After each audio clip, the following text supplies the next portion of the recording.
Hello everyone, and welcome back to another video. A fear of death is something that plagues many people's lives. You'll talk to many people and they'll say, I don't fear very many things, but I do fear death. I remember this one person that I was talking to said that, and I thought, yeah, that makes sense. I feel like most people think that way.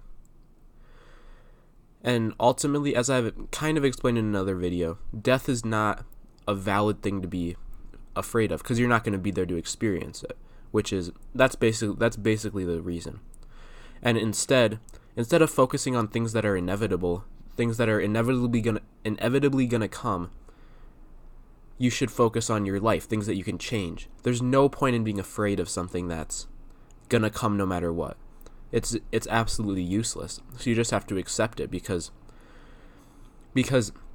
when you fear something, you implicitly want to change it. When you have an emotion about it, you implicitly want to change it.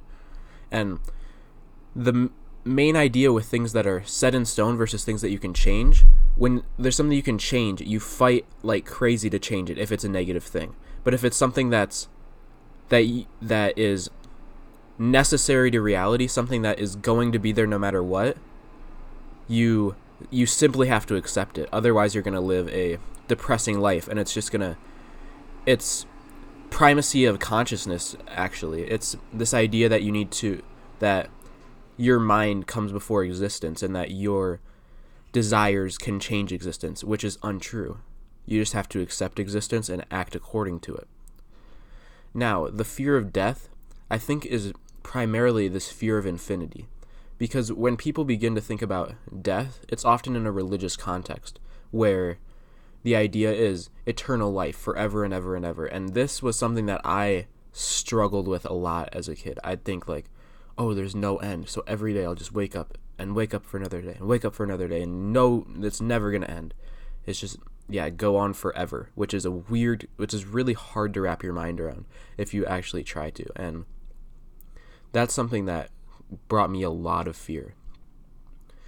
But then I thought about death without an afterlife, and I had the same sort of fear, I noticed, because the way that I thought about death was me dying and then just seeing this black screen forever, for all of eternity.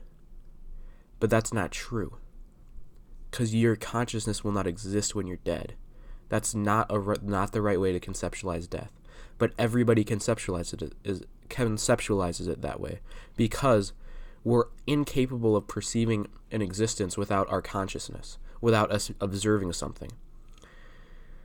So when we think about death, we imagine this infinity of blackness, of infinity of darkness forever, which is obviously scary to people, which it makes sense why that's scary, because you don't want to be, that's like, it's just never-ending darkness, which is absolutely scary. I understand that. And when I get scared of death, I realize that's what I'm thinking of. That's what I'm scared of. I'm scared of the infinity more than anything. And ultimately, that comes from a very religious way of thinking about death, the idea that our consciousness continues after our body, our soul continues after our body. And that's a very scary way to think about death. And however, it's almost impossible for us to conceptualize a death that simply ends. But that is somewhat more comfortable of a way to think about death. Because you can't think about it. There's no way for you to conceptualize it, so you simply don't think about it as much, or ever at all. If you integrate that fully, you shouldn't ever think about death, and you can focus more on achieving happiness in life, which is ultimately why it's so bad to think about death as much as people do. I think that's all I have to say for today. Thank you guys for watching, and have a great rest of your day. Peace.